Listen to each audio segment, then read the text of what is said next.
Welcome, everyone. Yes, you heard that right. This is our Sunday gathering number 247. If it's your first time here, welcome. If you've been with us here before, welcome. I'm Sandra Champlain, hostess with the mostest, author of the book We Don't Die, A Skeptic's Discovery of Life After Death. And I have two podcasts, both together with over 600 hours of episodes. I'm joined by my two best friends, Kerry McLeod and Phil Dykes, and we have a special guest here today. His name is Tom Bender. I had just the privilege of interviewing him on my podcast, and he interviewed me on his podcast, Heroes in Grief.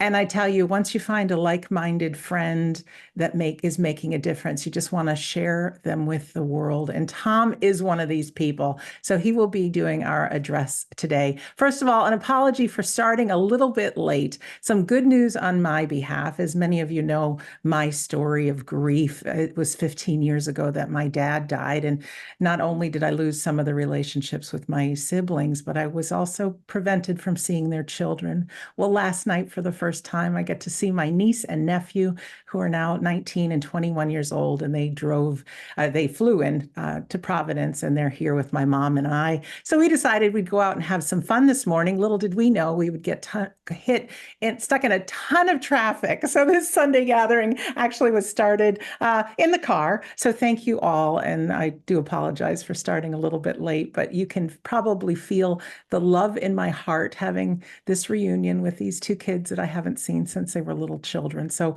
my heart is just filled with joy. Today on our Sunday gathering, we always like to bring evidence of the afterlife. We've got our medium demonstration, of course, with Kerry and Phil, but we want to uplift you, really, that your life means something. And even through the tough times, it's an opportunity for growth, and that we are part of a global family. So wherever you are, welcome. Today, our friends in the UK, Kerry or Phil, will be doing our opening and our closing prayer, of course, the mediumship, and our words for the week later on. I'll be doing the reading for you today and leading you into healing. And then our dear new friend, Tom, he will be doing the address, which will be just after our healing song. And so welcome again to everyone. And I'll turn it over to Kerry or Phil for that opening prayer. Thanks very much, Sandra, and welcome, Tom. As we enter into the Sunday gathering, we'll enter in prayer to whoever you feel your God is. Divine Gracious Spirit, as we gather within this space that represents all that is spiritual, all that is seen, and that world unseen too. As we move beyond within our minds into a world unseen, we appreciate that we exist after physical death. We appreciate that those loved ones that have made their transition are with us, probably more often than we think, and certainly as often as we need, and more than likely more often than we know.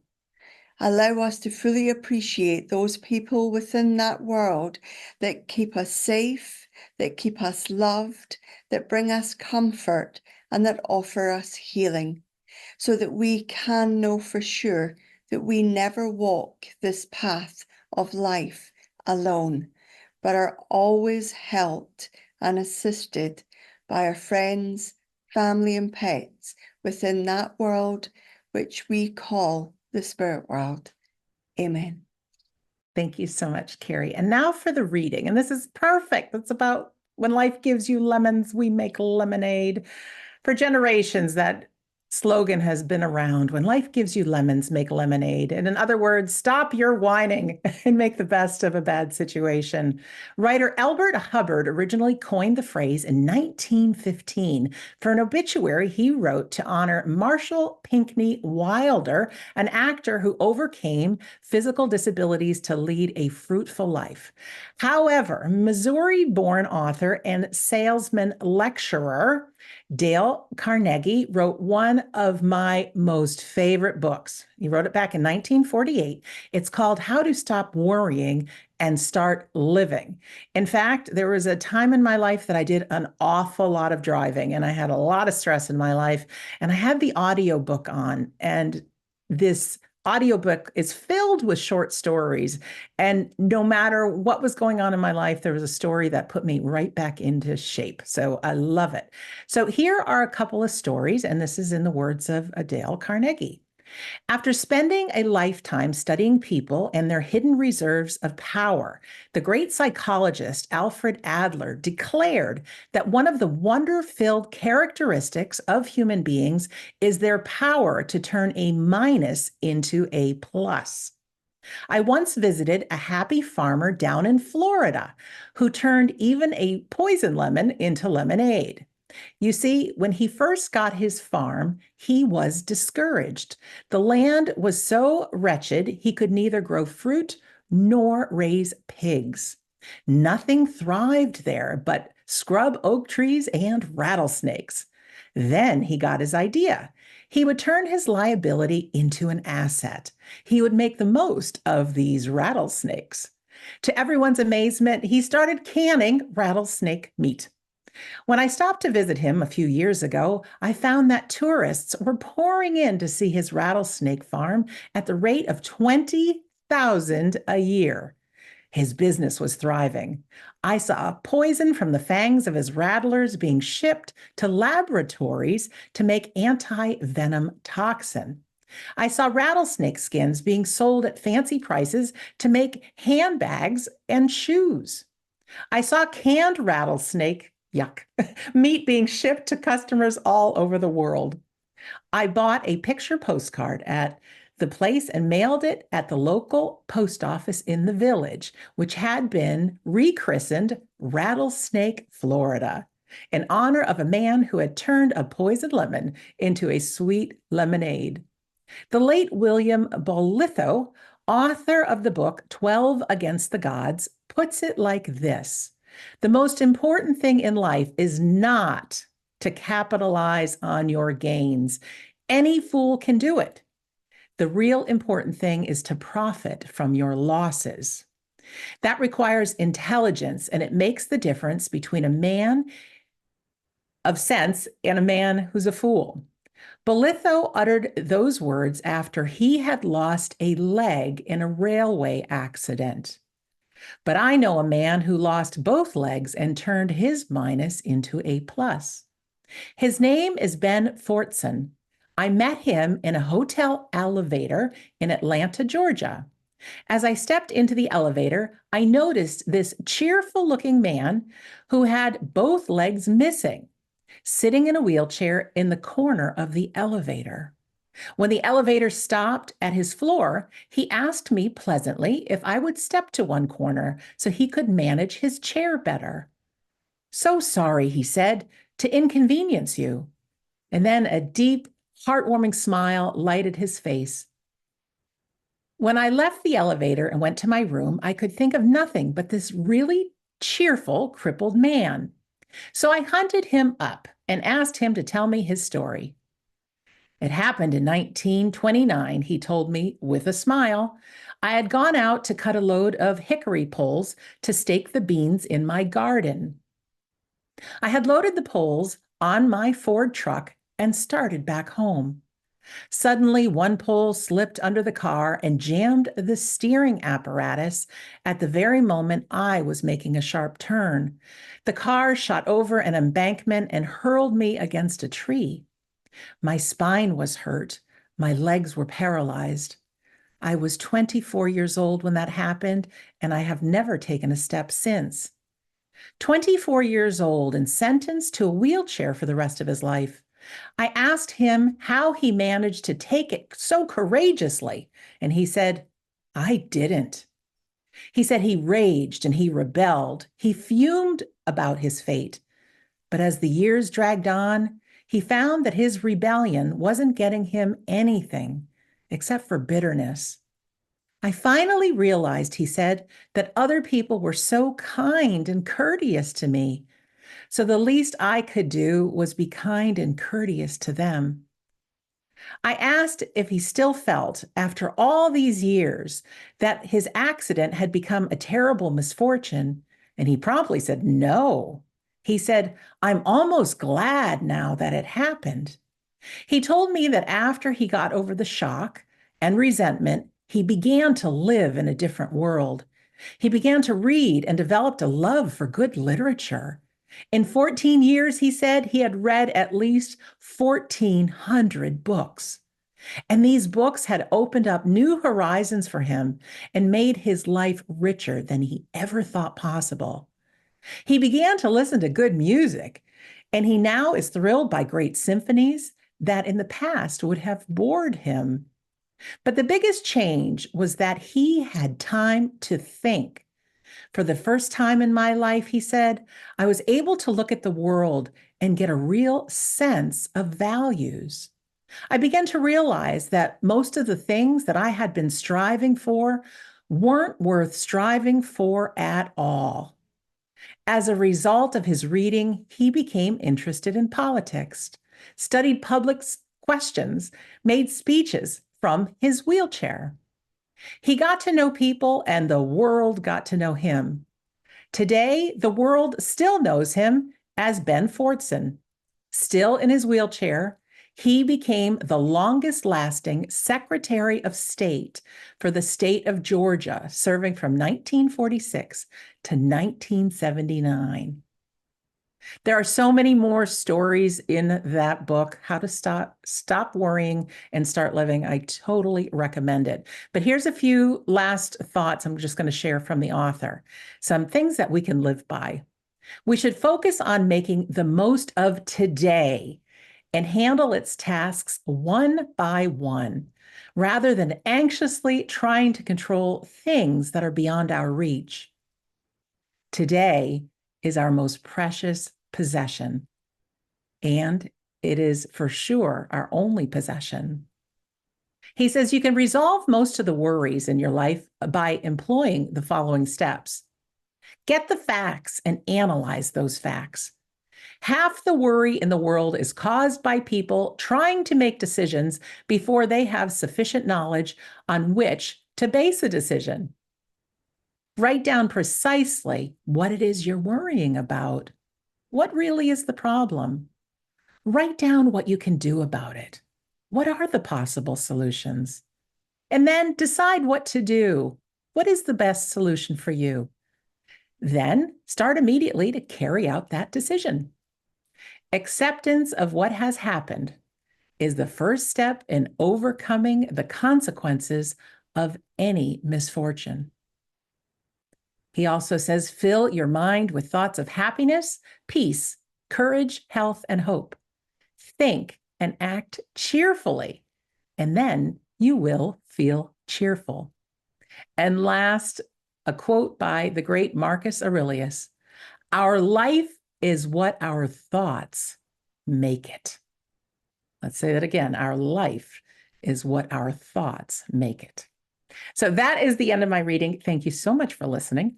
We're going to go into our healing, and it's one of my favorite songs. It's To Where You Are by Josh Groban. I know many of us have loved ones in the spirit world, and they're so close. They really are, as we'll see in our demonstration of mediumship today. But as we sit for healing, it's a beautiful time to remember those in the world, in your life, possibly even you, some of our pets. Of course, the world's in turmoil, and we can picture everything happy, whole, healthy, and well. Those in the unseen world really can use our human energy and direct it to wherever it is it's needed. So I'm going to play the song, and after the song ends, the next voice you'll hear is from our new friend, Tom, and he is the host of Heroes in Grief podcast. So Tom, when the song ends, you unmute yourself, and let's go into our healing now. I love this song, you guys. Greetings, friends. That was absolutely beautiful. It's good to see you all, and Kerry and Phil. Thank you. Sandra, thank you. I think of something that's been striking me recently, and that is that there's no coincidences. And my placement here today is certainly no coincidence. And it's by spiritual strength and guidance that I am here today. And I will share more about that in a little bit. But I want to retrace my story a little bit, because what got me to starting the podcast that was mentioned here, Heroes in Grief, is the stories of others. And so that's why it was formed. And so here's my story, because a lot of times I could relate to things as people went through their stories. I was born a long time ago in a wealthy family in a suburb of Buffalo, New York. And my father was in the meatpacking industry. I was the youngest of 7 kids. And my father found his beautiful dream home when I was about 7 years old out in Lake Erie, about 45 minutes from where we were living at the time. And we moved out there, and he passed away 2 years after we moved into that place. I was only 10, he was only 48. So that was my first encounter really with the grief world and experiencing that. And so at that age, of course, you don't process things the same as you would when you're older. But so that was, a benchmark in the beginning of my existence, I guess, of life and realizing things. And so moving forward, go through high school, I was the only one left with my mom out of the 7 children, because I was the youngest. So she remarried, and we moved to Dunkirk, New York, and that's where I went through high school and lived there. And so part of my formation, I know because I was alone a lot, was things that I experience now are due to that, and I know that. And so I lived in my own head a lot and in my own world. And so I was involved in music always, got involved with music early on. I wasn't from a musical family, but I happened to have a gift of singing. And so realized that early on, and in Silver Creek when I was in school there, the first town we moved to, they were the best music program in the state, and I had no idea. But I learned the techniques and everything there. And so move forward, and we'll move on. I lived a life of partying as a young guy, had a lot of fun, and attempted school here and there and these kind of things, just went through life. And then in my late 20s, the death of a very close friend of mine. We dated very little, but we were best friends, and she died. And so then I turned to Christianity at that time. And so I was involved in the Christian scene for over 20 some years, and became a pastor actually for 15 years at a church in Lockport, New York. And so I got married during that time when I was a pastor, and we had 2 children. Actually, my ex had one daughter already, and I adopted her. And then we had my son, Jeffrey. And so then throughout time there, we ended up unfortunately getting divorced. And so the children were young, early in age then, in the early ages of teens, just a little bit before that maybe. So I remained there for a while at the church, and they were gracious to have me still remain there. And then I became the spiritual care director at Niagara Hospice. And so I was at hospice for a while. And so the kids grew up, and they were away from me a little bit. And what happened was they got involved in a lot of things. And my ex moved away back to where she was from, and Jeffrey was living out there with her. And I didn't hear from Jeffrey for about 5 years, because he was doing things that maybe he wasn't proud of, and just avoided me. And so I didn't hear from him at all. And finally, my ex and her family persuaded him to come to us. I was living with my girlfriend and fiance, Judy, in Niagara Falls, New York. And they convinced Jeffrey to contact us and come to us to get away from the things he was involved in. So he did. And it was precious. 2.5 years, Jeffrey stayed with us, and he did get away from things and did good for himself for quite a while. And unfortunately, he fell back into them. And on the 23rd of February of 2023, I awoke to the most horrific scene you can imagine. So Jeffrey passed to the spirit world that day. And so quite a shock, as you can imagine. And you're just clawing clawing for things, trying to hold on. And that's what I did for about the first 3 weeks, just in oblivion, really. And so I started searching out things to help because I knew I needed help. And so I started looking at things online. And actually, that's where Sandra's podcast came from, that I heard her on there early on in those things. And she's so inviting with her voice and everything that I gravitated toward that. And plus, I had beliefs along the lines of what she was talking about. So actually, what had happened a couple of years before Jeffrey passed, my mom passed at 95 years old. And I started looking into near-death experiences at that time. And I got very interested in them and started believing along the lines of what people believe about our consciousness and things going on in our lives and the spirit world in that regard. So, and that was a progression of my faith. I would say an evolution of my faith. Out of that today, I evolved in my faith because when I was a Christian pastor, I had this just something inside of me. For one of the things I used to say all the time was that God was bigger. God was bigger. And some of the things in the church were just bothered me. And so I just had this thing, God was bigger. And then I went to hospice and I actually experienced some things with other religions and other belief systems and things like that. And it kind of confirmed in me, yes, God is bigger. And so I went through a long period of time. I was doing music full time actually for a while. And I was away from, I didn't attend church or anything like that. But I still had these spiritual beliefs. And then when my mom passed, they kind of started growing again because of my belief in looking into the spirit world in that way.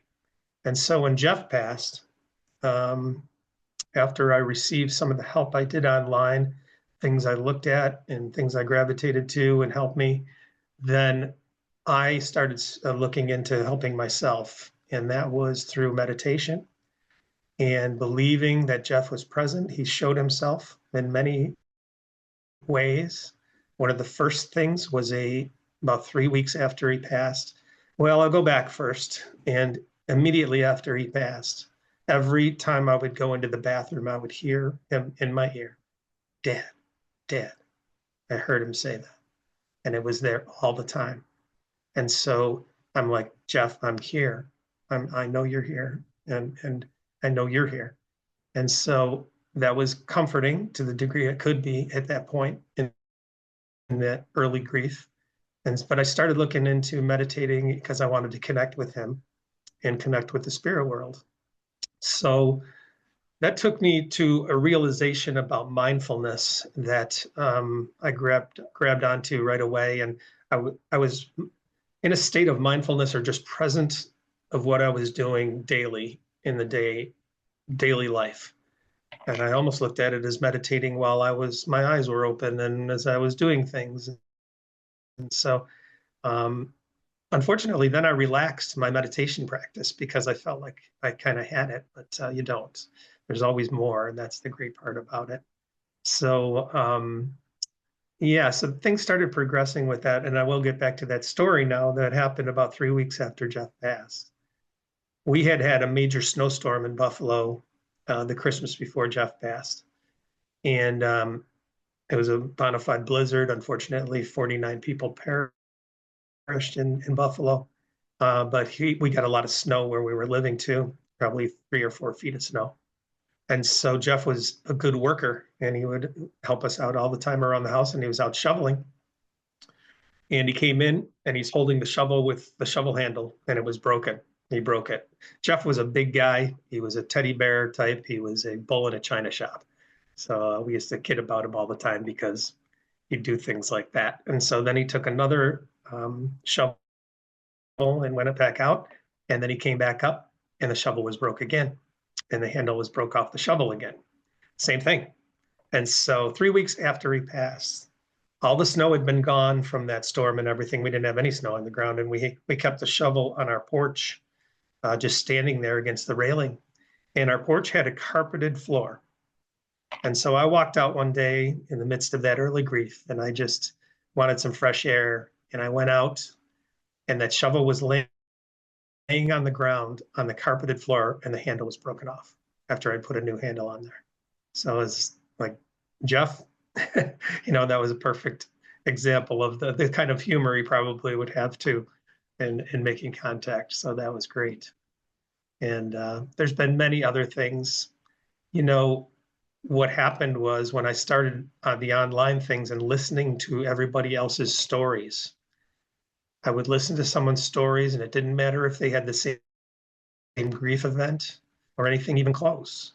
But every time I heard somebody's story, I grasped something out of it that seemed to apply to me in some way. So I was intrigued by that, but also some people, or a lot of people, started doing remarkable things in the midst of their grief. They would take it and put it into purpose. And they said that helped them so much because of what they were doing and helping others and all these kind of things. And it's pretty evident. You see this happen a lot with foundations, with books, whatever it may be. And so the idea, and again, any ideas I have or ways I'm being led, I look at that. I try to seek that out in my meditation. I say, guide me, please. What am I supposed to be doing, and where am I supposed to be going? And so the idea for the podcast came up last summer, and that wasn't too long after Jeff passed. Obviously, he'd passed in February, so excuse me, it just wasn't right at that time. And so the name came and everything. And I even struggled with the name Heroes because I knew I sure didn't feel like a hero. And I thought people in grief heroes. And then I looked at the definition. And if you listen to the intro to the podcast, I explain how that fit perfectly. So I started, the podcast idea was there. And then I didn't start until the beginning of this past year or early on in this year, and have 31 episodes now, I think, that we put up. But the idea in the philosophy behind Heroes in Grief is that I feature people who have done purposeful and meaningful things with their grief. And so it gets the grief story out there that people can benefit from, but it also gets, excuse me, the information.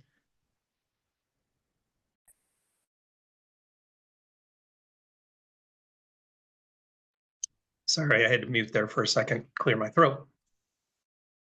It gets the information about what the people are doing out there. And there's some remarkable things. I think that there's something out there that people in grief can benefit from no matter what they're looking for. There's so many different things available to them.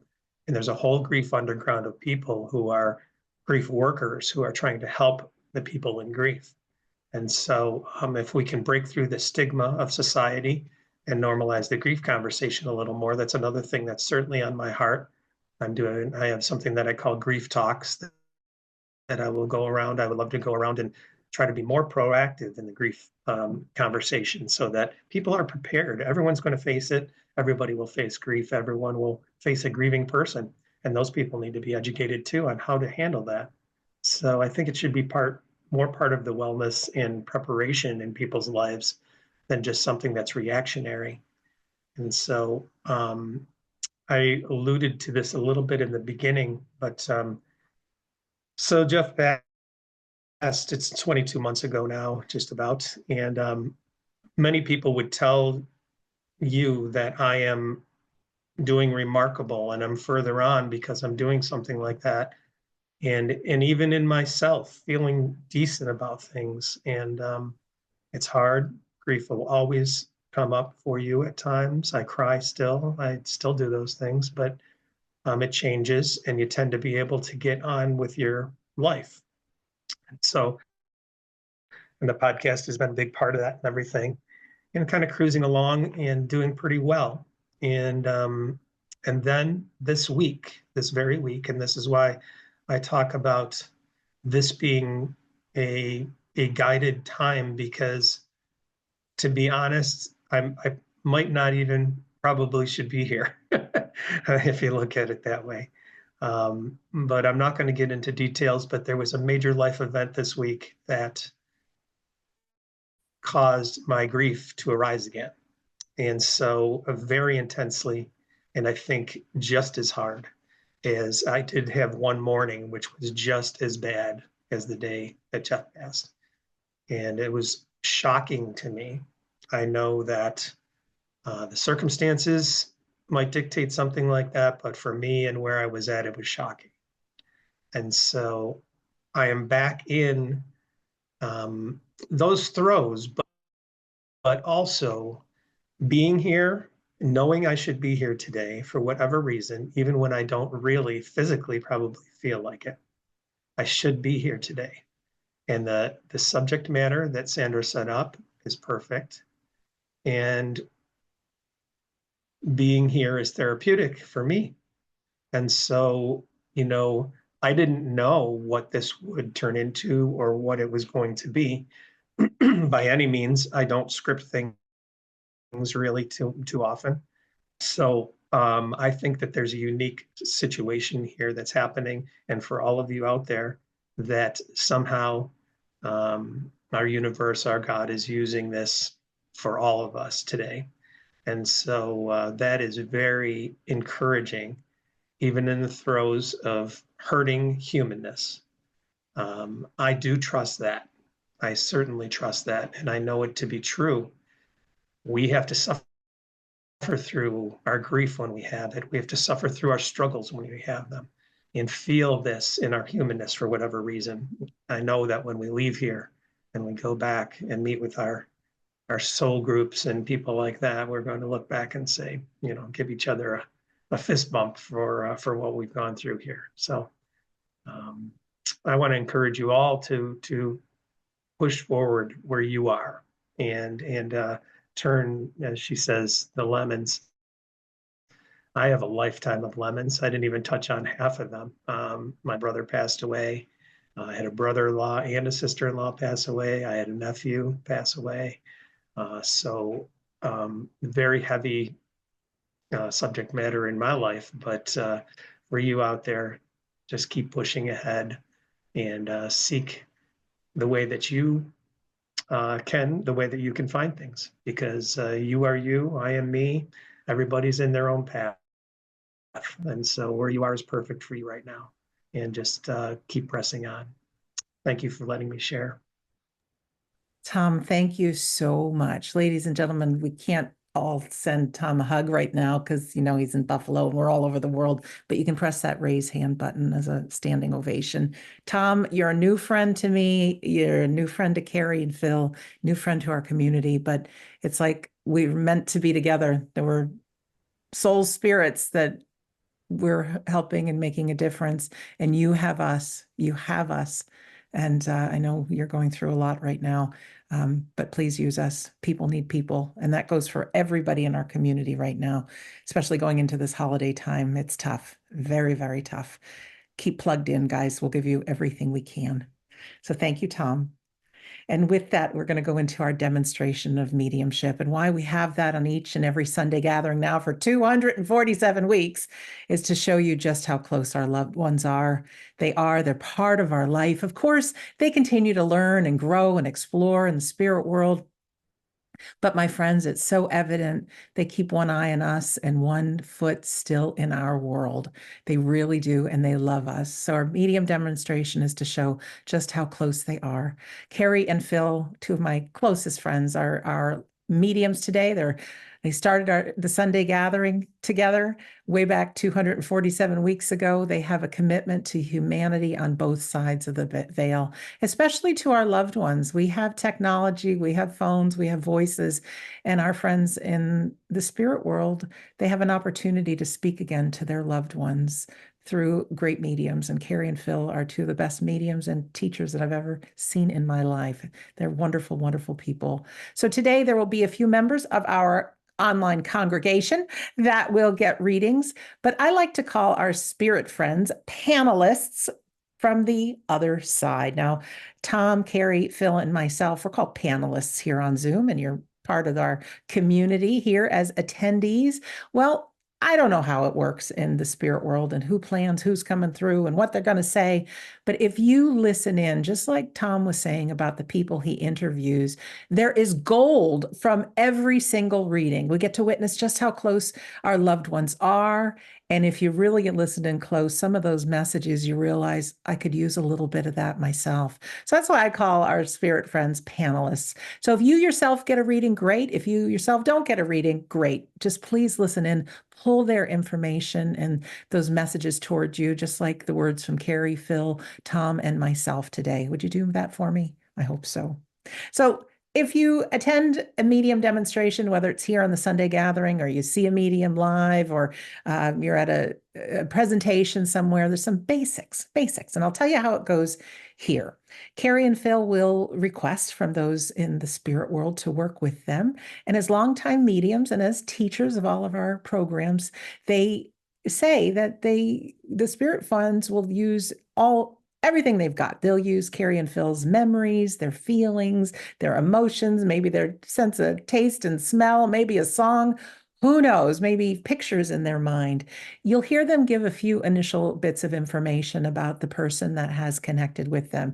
And yes, rest assured, we're not balls of energy when we migrate over there. We are still people, and we still have our sense of humor, as we know, too, as Jeff told the story. The story about Jeff and that broken handle on the shovel.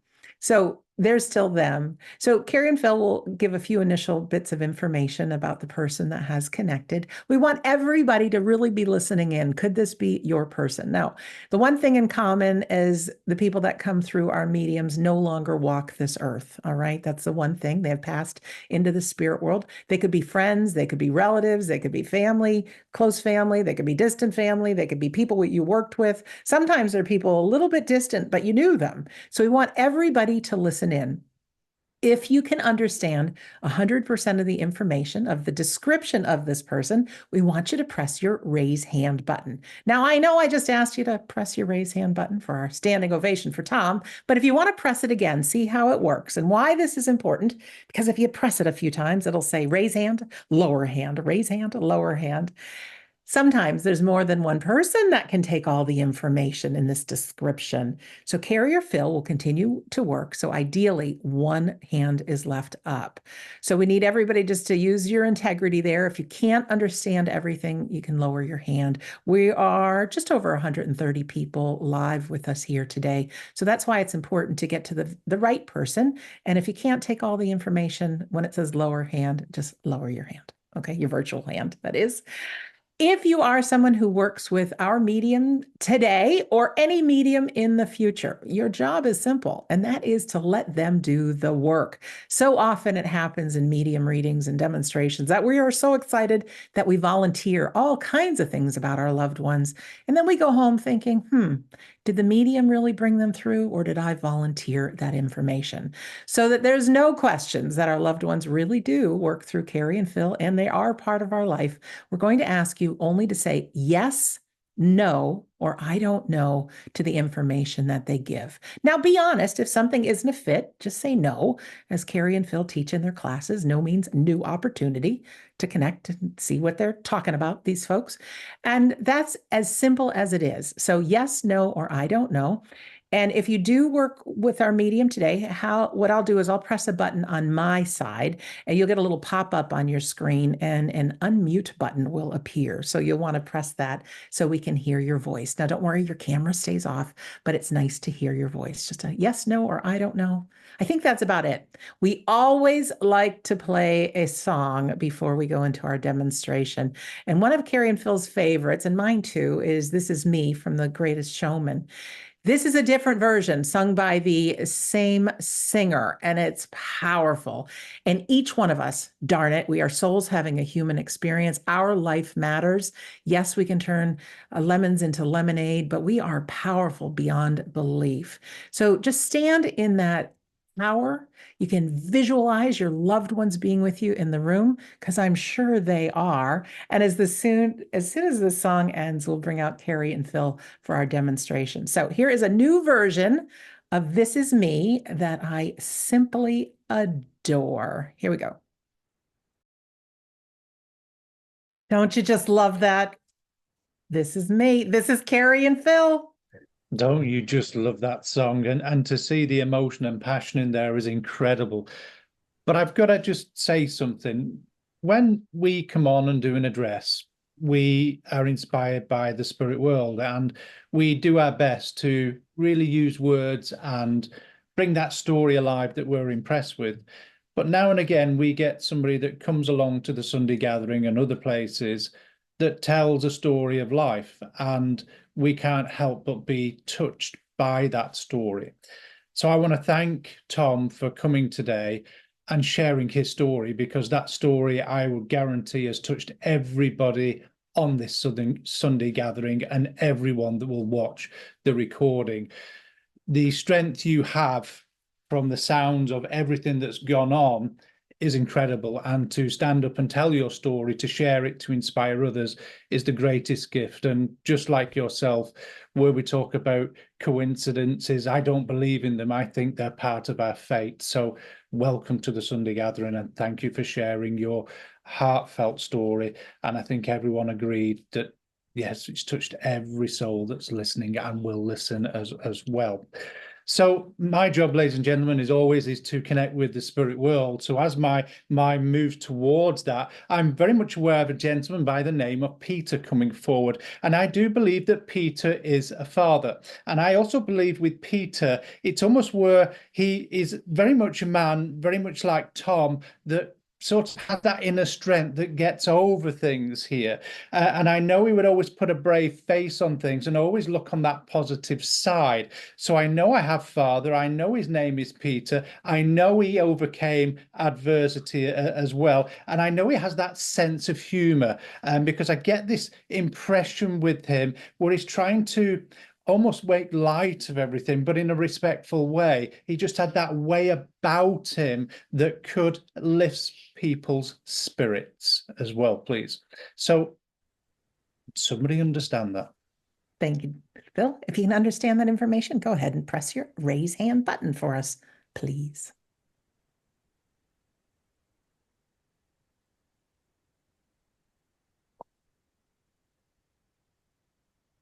Usually takes a moment, doesn't it? If I've got the relationship wrong, I will drop that, but I'm going to stay with that name of Peter and stay with that information because I just feel that it's right here. We have Renee with her hand raised. Renee, if you could press your unmute button. Oh, and Rachel, I see you just put up your hand as well. Okay. Have Renee. Okay. So Renee, would you understand everything I've said? Yes. So Dad, Peter, and what I said about him. Not the relationship.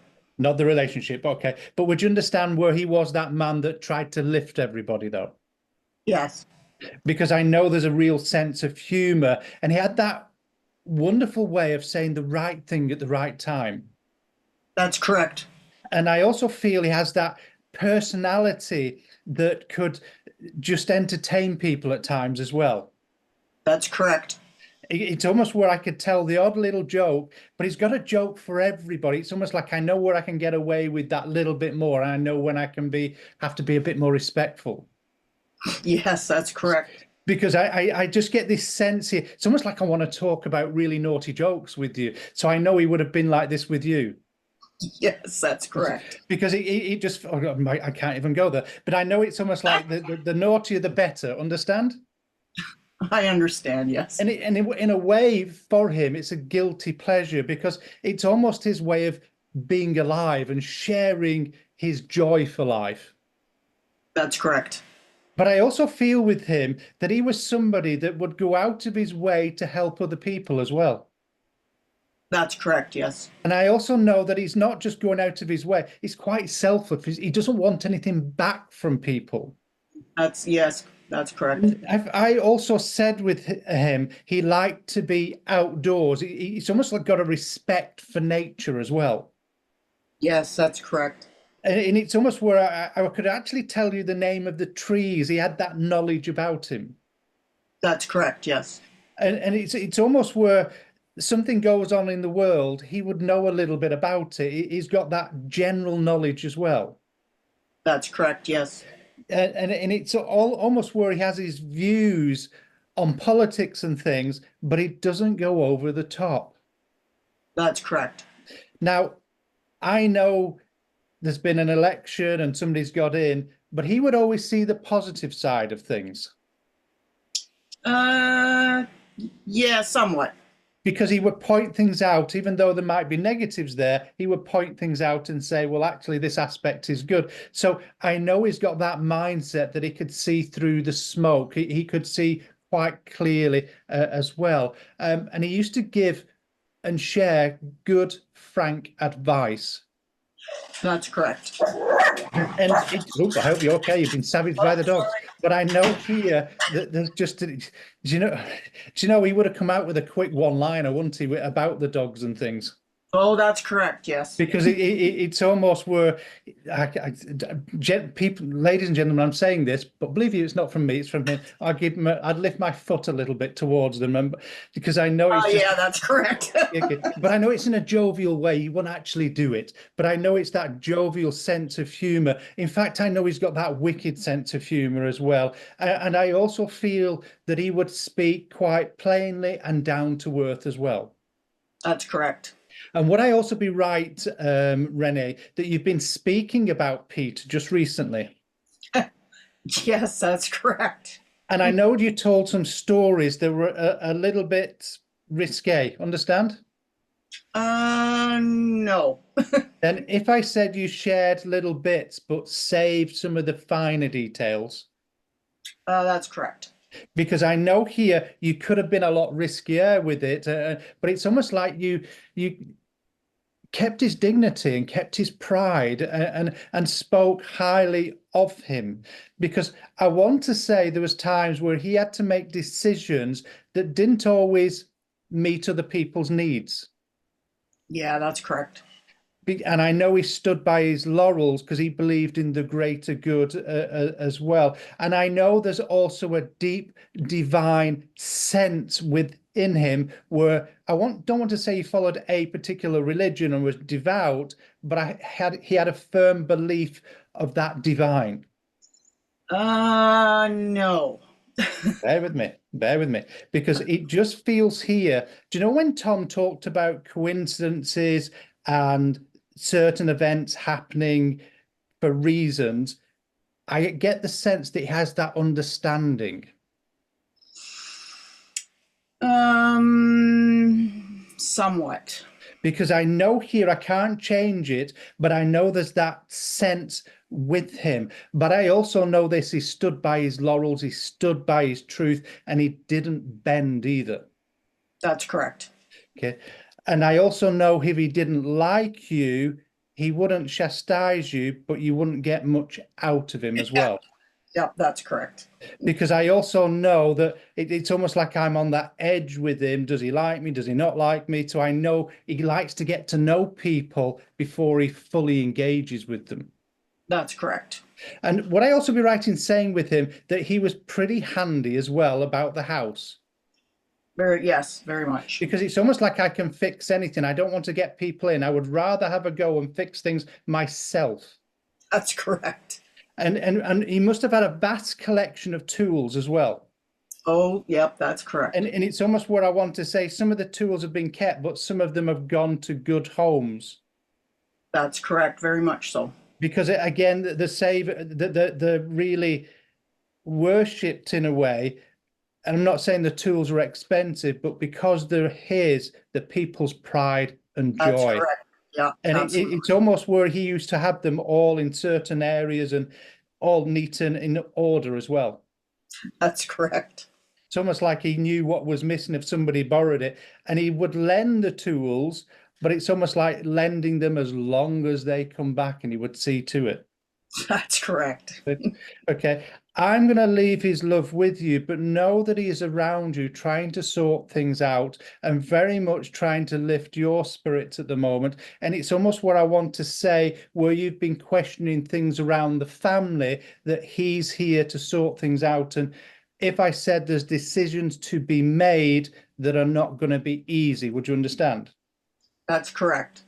Because he says, I'm with you every step of the way, and the way that you're thinking right now is correct. I'm going to leave that with you and say thank you for allowing me to do that, Renee, for you. Thank you so very much. I appreciate it. You're absolutely welcome. Thank you, Renee. Thank you, Phil. That's fine here. Okay. I've got something a little bit bizarre, so I'm just looking at how I'm going to just present this for a second. It's almost where I want to talk, and again, I'm not sure if I'm with a husband that I know has passed, but I know that I pass, and I know I had a beloved dog, and I know the dog is still here, and I know that the dog is still missing him, and I get the sense as well there's something either very silly about the dog's name, or it has a meaning about it as well. Because as I work with this gentleman, this husband, it feels here where I want a sense of humor that is quite quirky and very private, almost where he would share things with his partner, or the person I want to speak to. It's almost like secret code that each other would know. Thank you. Thank you, Phil. All right. I've got one of those fairies that brings me water. It's called my father-in-law. Who can understand this information? Go ahead, press your raise hand button. Or if this feels right to you, press your raise hand button. And I could be wrong with the relationship, but I know here there's something about this dog. And I actually want to say that the nickname of the dog, or that somebody's given the name the dog, either his name or something, because I know there's something silly about it. Okay, Kip and Amy have their hands raised. That's fine. Can we bring Kip in just for a second, just Sure. to see? And Okay, Amy, you stay where you are. Kip, if you could unmute yourself, thank you. good. Yes, So ma'am. Kip, do you understand what I've said? I understand what I've said, except the relationship is not husband. It's not husband. Okay, Correct. then, but you understand about the dog and the silly names and the code and things. Yeah, I named it after me. Yes. Ah, that's fine, because I knew it was after somebody. I knew it was the name. Okay. I would hate to call somebody. Okay, I'm not even going to go there. My mind can't conceive that. But I know here he had a very quirky sense of humor, though. Yes, he did. And I want to say that it's almost like you didn't know what was coming next from him. Absolutely. Yep. And I want to say he had that cheeky way. You didn't know if you'd been insulted or not. Exactly. And it's almost where I could keep a plausible, straight face, deliver something that everyone's like loving, but then he'd give you a wink to say, well, I got them and they don't really know it. Okay. It's almost like I get them square between their eyes as well. But I actually want to say underneath, he's quite a private man as well. Yes. And it's almost where he doesn't share his feelings all the time. It's almost like I have to get him one-on-one. Absolutely. And it's this impression with him that it's almost where he would pull you in, either put your arm around you and talk to you as well. Do you understand? I don't remember that putting You don't my like arm that. around But if me. I said he had that nature that you would just warm to him. Yeah, absolutely. And if I said that he was delicate with people's information, this is what I mean. There's another side to it. Because it's almost where I would talk around things, not directly, but you would understand he was talking about the subject, but it was his way. Exactly. Yep. And where he would have come from, would it be right in saying there was lots of fields, like open spaces? Yes. Because it's almost where I want to be, walking through woods and trees. Yes. But I also know there's animals around me, like horses. Oh, I can't connect with horses with him. No, okay, because I know here, then it must be with you, Kip. That's correct. Yeah. That's fine. So I know here, and I'm just going to leave that to one side. But I know with him, it's almost where he's got that inner side that he's quite reflective. So he could be quite deep at times. Yes, very deep. And it's almost like there's really two sides to him. One minute he can be full of life and you don't know what's coming next. The other moment it's a sense of he's so deep and philosophical, but it's almost where that very few people get to see that side of him. Yeah, that's true. But I also know where I said about putting his arm around you and you couldn't relate to that, but it just feels at this moment he wants to do that to lift your spirits as well. And if I said to you that he had a cheeky way with you as well, where he could be a little bit naughty and a little bit funny. Yes. And if I said that his facial expressions as well would tell 1,000 words.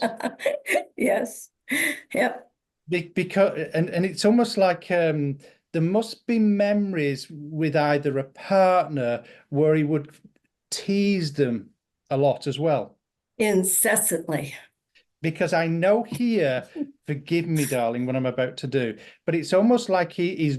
We have a thing in the UK called gurning, which is really pulling silly faces, big lips, and almost like you just wouldn't want to kiss that person, but he's doing this with his Why are you partner. apologising to me I then? would never do it, and it sounds awful. But I know that there's a real impression here from him of doing these things and really teasing and wanting to really make people laugh and be inspired. And I know again, it relates me back to Tom's story, where it's a case of he had that ability just to change people's mindsets and topics and lift them. Yes, he could. And if I also said that he didn't care particularly what people thought about him. He must not have cared. I don't Because know for sure, but I don't think so. Because there's a sense here. If I said that I hope you're right with this, sir, he could almost leave a smell in the room and walk off and blame other people. I don't remember that, but it would not surprise me. Because I know here, because he's also pointing to the dog as well, sort of thing. So correct. again, I get that. Yeah. that's fine. So I also know it's just that sense. And again, it wouldn't surprise me if he gave like Brussels sprouts to the dog purposely for this and different things. So I know here it's just that mischief that he has as well.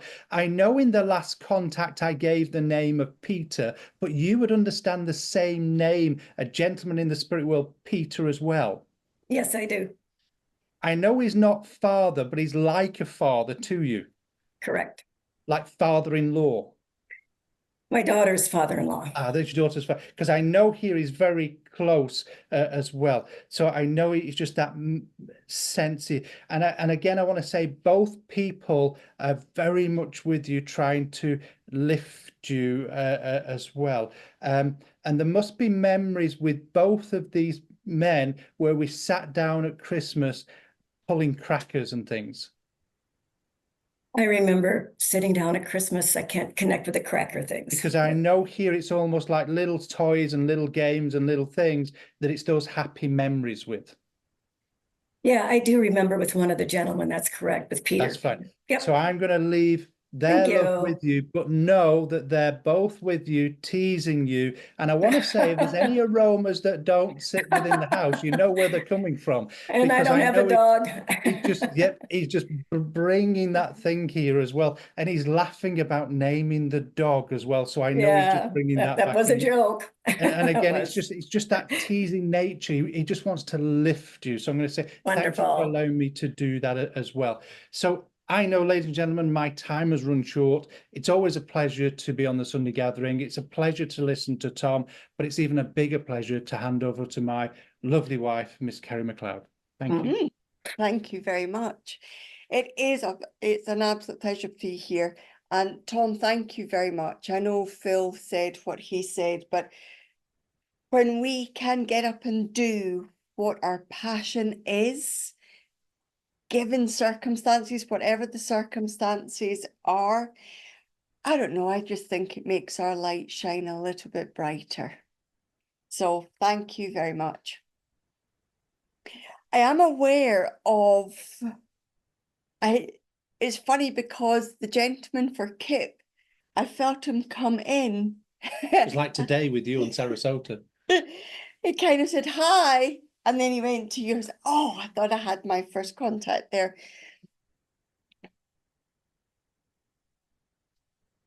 Okay. I do feel I have a gentleman here. Most my father puts logs on the fire. I do feel, that's okay. I do feel like I've got a gentleman here, and I know that this gentleman would have had a very particular way of fishing. Somebody here would know, a gentleman in the spirit world who had a very particular type of bug that he would put on the end of the hook. I have no idea what the names of these things are. Flies. Flies, so it'd be fly fishing. And I know that it would have been quite unusual, the bugs he would put on, or something very unusual about the bugs. I actually feel like I could well be way outside the UK. I feel like this is in a hot place. I also get the sense that this gentleman would have taken a fishing box, and whoever's in my audience would know about this box and know about this fly fishing rod and these little special kind of bugs. Would anybody in our audience understand that? Thanks so much, Kerry. What a description. I love it. Jessie. Jessie, if you could press your unmute button for us, please. Hi, Hi. Jessie. Hi, Welcome. thank Hi, you. Jessie, you understand everything I've said? So far, yes.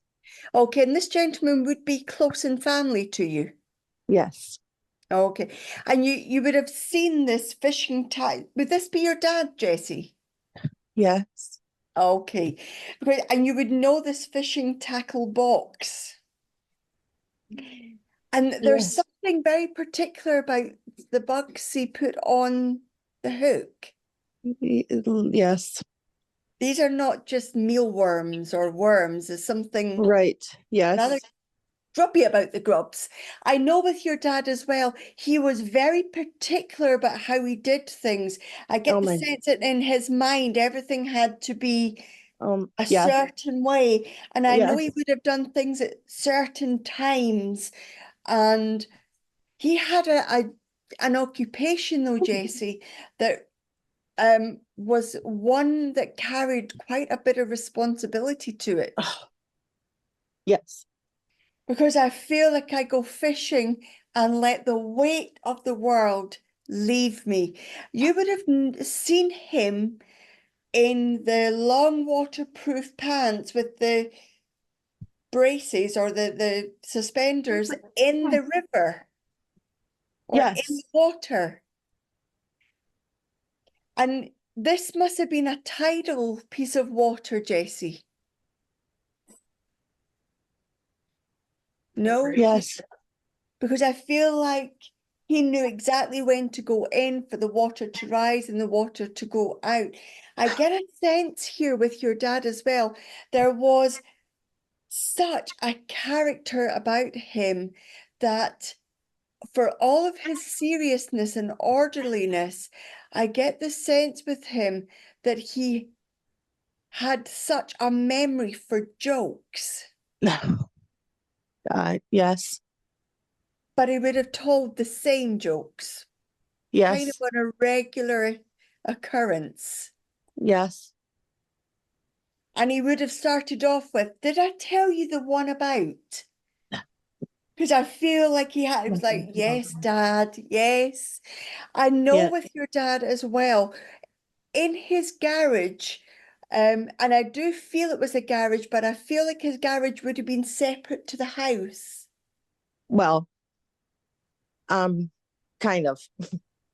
No, take that as a no then. No. There was a building that was separate to the house. It was made of wood or was if it's a shed, it's a very, very large one. Yeah. Like Okay. a barn type. Yes, yes. Because in that shed, there's more than just tools. Your dad must have lived on or close to a farm. No, but he did spend a lot of time on one. Then there must have been things in this barn that were from a farm. I'm a poet and I don't Yes. know it. Because I can see the different stuff that you harvest with, and if I had a brain, I'd be dangerous. That's what my dad used to say to me.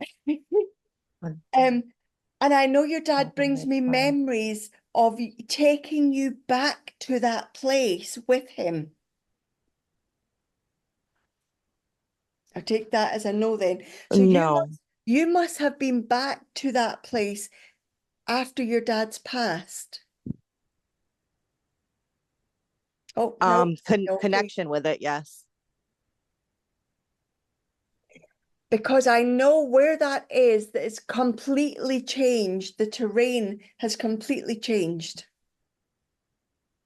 Almost as if you wouldn't recognize it now. Like it's been built up, or it's not farmland anymore.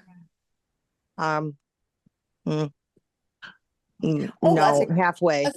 That's kind of a shaky no. Right. Where one of the places that your dad lived is now unrecognizable. Yes. Okay, because and you would have been back to that place subsequent to your dad's passing. Say that again? You've been back to that place after your dad passed. No. Hmm. Oh, I'm sorry. Yes. See, I knew you weren't telling me the truth.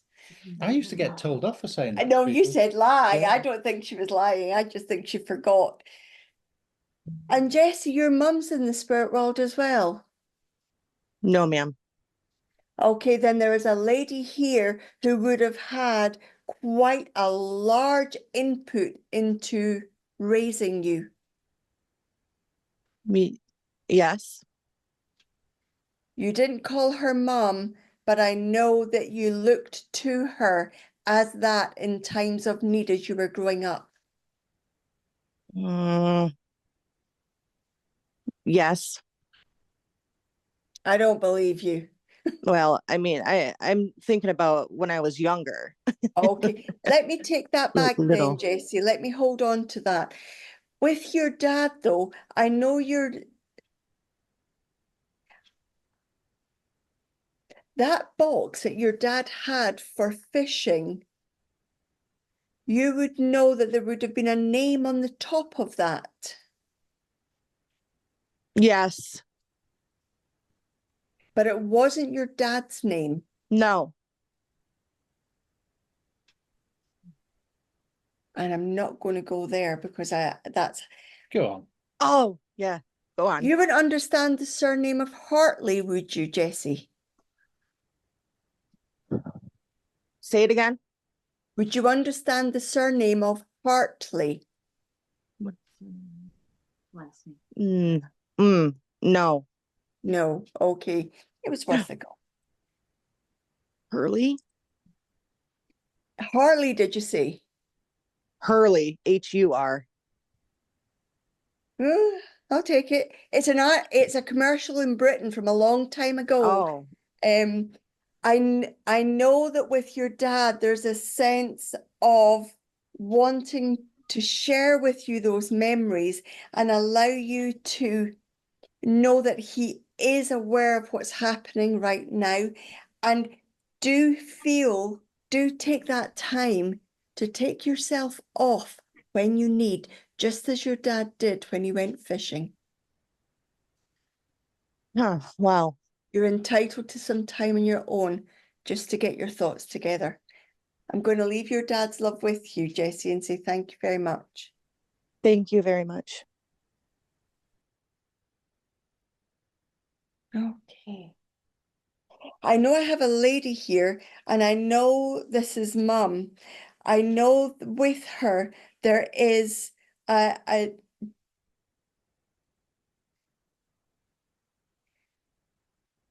there's a sense with her that I've got the...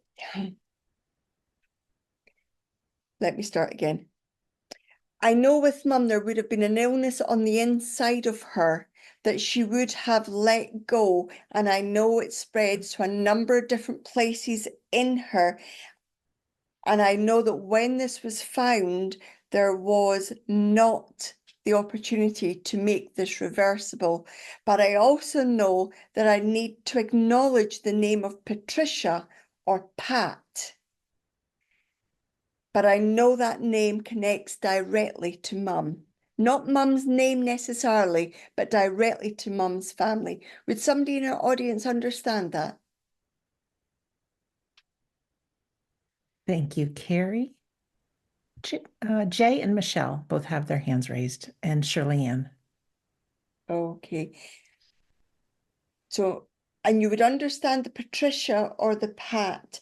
I know with Mum as well, Mum was not a big talker. She was very cautious with her words, not because she couldn't speak, but when she did, she needed it to matter. So I've not got a talk a lot lady. I've got a lady who chooses her words. Thank you, Kerry. Our friends with our hands up, make sure you can take 100% of this So I know I've got information. Mum, I know I've got this illness, I know that she's very reserved in her words, and I know that this illness would have spread, unfortunately, and there was nothing that could be done afterwards. Thank you. We have Jay, Shirley Ann, and Allison with their hands raised, Kerry. Okay. Could you get everybody to lower their hands and just see, just to check that they all understand it? Okay. Once again, if you can understand 100% of that information, press your raise hand, please. Raise hand button, please. Okay, we've got Jay and Shirley Ann and Allison. Thank you. Keeping you on your One toes. of you also understands the name Jason here in the physical. And I do feel it's close. It's not like a workmate you see every month. Thank you very much. If you do not have a Jason close in the physical, you can press your lower hand button. Shirley Ann and Allison. And Michelle, I see you put your hand up as And I well. also feel Mum passed that home. Okay, friends, would you lower your hand if Mom did not pass at home? Okay, we have Shirley Ann with her hand raised. Miss Shirley Ann, if you could press your unmute button. Hi, Shirley Ann. Hello, how are you? Great. Good, good. Thanks, Shirley Ann. So you understand everything I've said? Correct. Okay. Now, we know each other, so I know that I'm asking your mum for information that I do not already know. With this illness, though, Shirley Ann, there must have been, by the time she got to the hospital or the doctor, even she would have spoken to people about the fact that it caught her by surprise.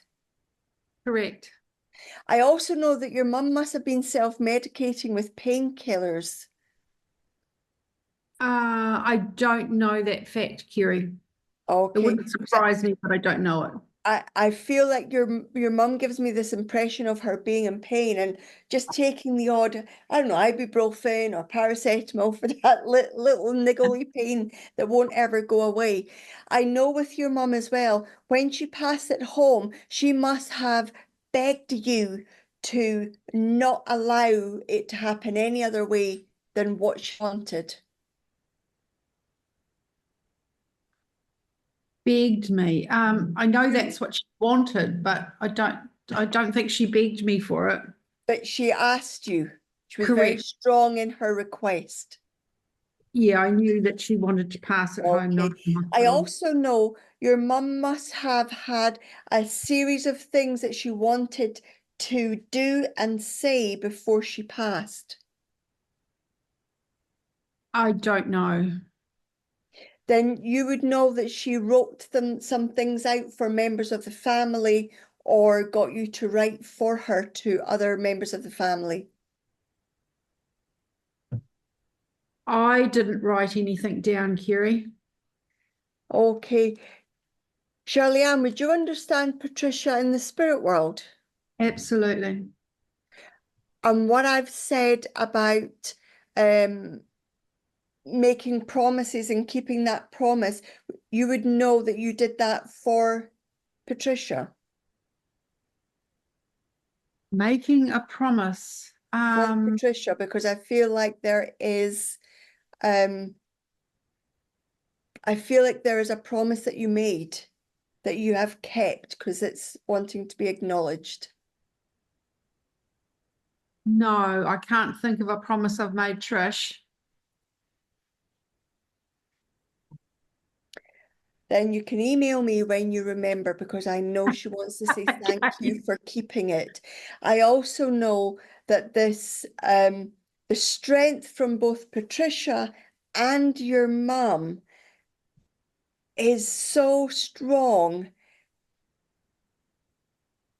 And it's this: keep your chin up, keep your face to the sun. There's that old adage, if you keep your face to the sun, your shadow will always be behind you. Your mum, am I right in saying your mum was a medium as well? Correct. Then she must have had an involvement with a church. She did.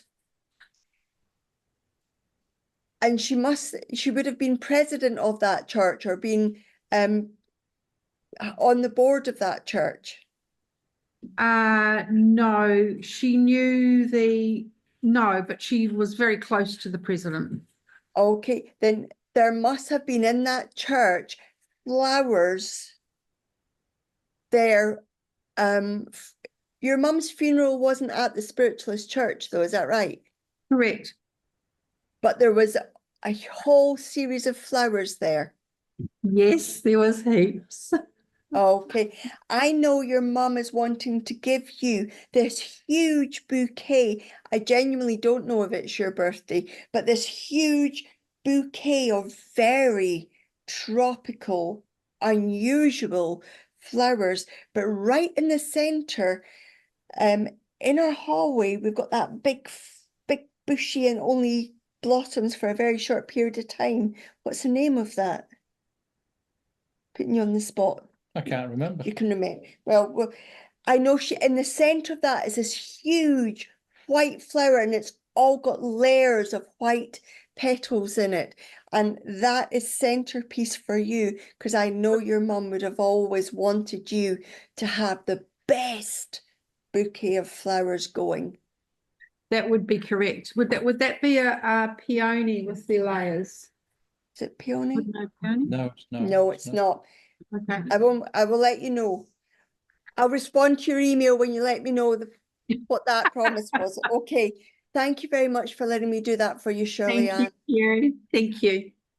And it's an absolute pleasure to be on this Sunday gathering with Phil, Tom, and Sandra, and yourself at home as well. Thank you very much. Oh, thank you, Kerry and Phil. Sending you both love. You can press your raise hand button for Kerry and Phil as well. Friends, this shows you just how close our loved ones are. They truly are. They are part of our lives. I've got some great announcements before moving on with some words for the week from Kerry and Phil, closing prayer. And then I've got a really fun, happy video. That's actually a commercial that you'll see at the end, just to top it off our time together. So first, some announcements. Yes, I know our medium demonstrations, they never go on long enough. Well, good news for you. On Friday, at whatever time it is now, in 1/2 hour from now on Friday, Kerry and Phil are going to do a full demonstration of mediumship for us.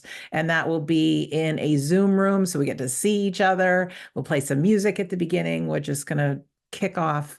We're going into the week of Christmas, so it's so important. It'll be called Holiday Messages from the Spirit World.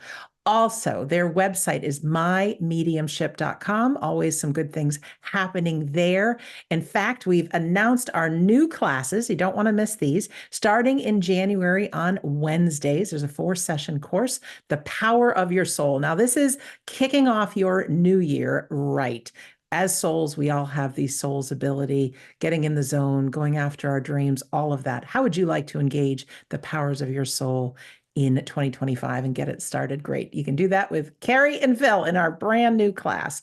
Now, if you want to get a little taste or continue your practices of your psychic abilities and your medium abilities, because yes, we all have them, we just have to learn how to use them. We have Connecting with Your Soul and the Spirit World. That is starting in January on the Thursdays. So we got lots of great things all happening at wedon'tdie.com. Click on the store page. Again, our friend Tom, his website is heroesingrief.com. Check out his podcasts. He will be on We Don't Die Radio this coming Saturday. I'll send you an email when that is ready. Yeah, lots of other good things coming up on Tuesday. You can sit with our friend Scott Milligan for Sitting in the Power. We have a demonstration of trance mediumship just prior to the demonstration with Kerry and Phil. Our good friends Kath and Mitch Shirley, who are mediums and their advanced grief specialists, will be offering their free grief cafe. It's 90 minutes. It's not recorded. It's just a very comfortable place to be with people who know about grief, who know about the afterlife, and people that care. So lots of good things. Again, wedon'tdie.com. Click on all the pages, even the Sunday gathering pages. We know there's been some quite generous people who have made our Sunday gathering possible through donations. We never beg, but I can tell you we appreciate them if it's possible. If not, it's okay. But you can find the donation link on the Sunday gathering page at wedon'tdie.com. You can also play past Sunday gatherings if you need a little shot in the arm of Kerry, Phil, Sandra, and more. You can find those there, and you can also register for our upcoming Sunday gathering. So thank you again to our friends who have donated. If you're brand new to our community, you don't yet have a copy of my book, We Don't Die. Chapter 10 is all about grief. It is, my friends, I'm sure you know it by now, the hardest thing us human beings go through. And then if we get another little bit of grief in our life, it just reignites the whole thing, all the pain. So chapter 10 is about how to survive grief, why we grieve, things we can do to move through our grief, kind of heal in that healing process. That is my gift to you. If you've ever signed up for a course before with us or any of our demonstrations, you will have that on your online library. If you don't have it, the bottom of the page, wedon'tdie.com, just put in your name and your email address. It says you get the first few chapters of the book. It is my entire book. It is all there for you. We are a community. We are here to support you. And we know that times are tough anyways, and then especially the holiday times. But of course, our loved ones are right here with us. So I'm going to turn it over to Kerry and Phil for some words for the week and then our closing prayer. Thank you for that wonderful announcement. I think I'm going to pinch some lines of Tom's because they've really resonated with me. Every one of you that is listening right now is a hero of grief. It's a club that none of us want to be in, but it's a club that we all end up in at some point in our life. But I think that the word hero really fits well because you're a story that is living and talking and walking and sharing that grief, sharing your journey gives people strength because it's that light of resilience that really does come forward in these moments. So one of the things we've been talking about, not just on here, but throughout the day, is that light within, that divine light, understanding how we can inspire others, how we can change lives. Your stories, your experiences that you share, just like Tom, change lives. So let's share, let's talk, let's bring all these things out, and let's unite as one group and community of people that are shining brightly, changing other people's lives, supporting, comforting them, and showing them how strong we all can be united together. As we head into this time of year, regardless of which faith, religion, or belief, it's that time of year where one year comes to an end. We naturally reflect, and another year beckons, so we naturally reach forward in our thoughts. No matter which way you're thinking, those that are no longer physically with us, we miss, whether we're reflecting or looking forward. But one thing every single person who is or has been in the depths of grief knows is how to move from the pain of loss to the joy of memory. Now, that's not to say we can do it every single time, but maybe given time, the moments of turning that pain of loss into the joy of a memory happens more frequently.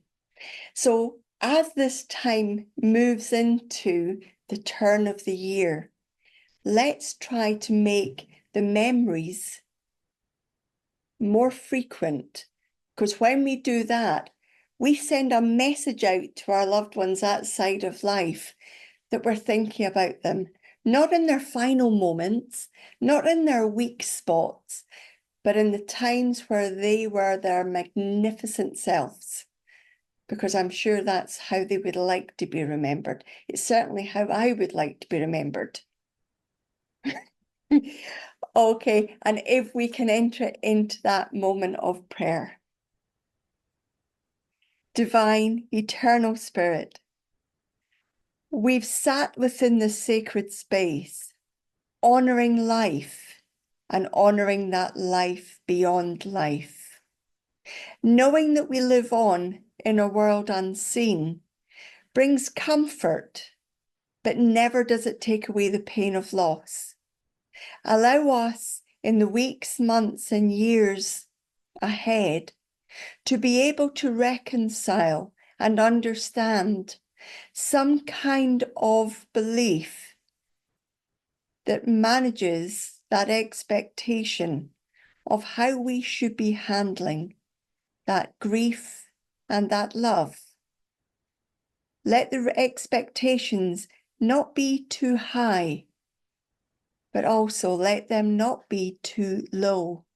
Allow us to find that Goldilocks zone of where we sit in a perfect place, where not everything is pain-free, but everything is just as it should be. Amen. Thank you so much, Kerry. Thank you, Phil. Tom, thank you. It was a pleasure to have you on. Ladies and gentlemen, thank you for being here. Our friends in the spirit world, thank you. We'll keep an eye. We'll keep those positive memories going. As we go into our closing song, this is a commercial of all things, but it just brought a little levity to my heart that we, no matter what we are dealing with, we can be the captain of our ship. We can dance. This is called Dancing Dad. That's it, friends. Just keep on dancing. We can dance our way through this life, can't we? And just be together. My love to all. Wow. Love to you guys. Thank you so much. Join Kerry, Phil, and I next week, and we'll talk to you all soon. Bye.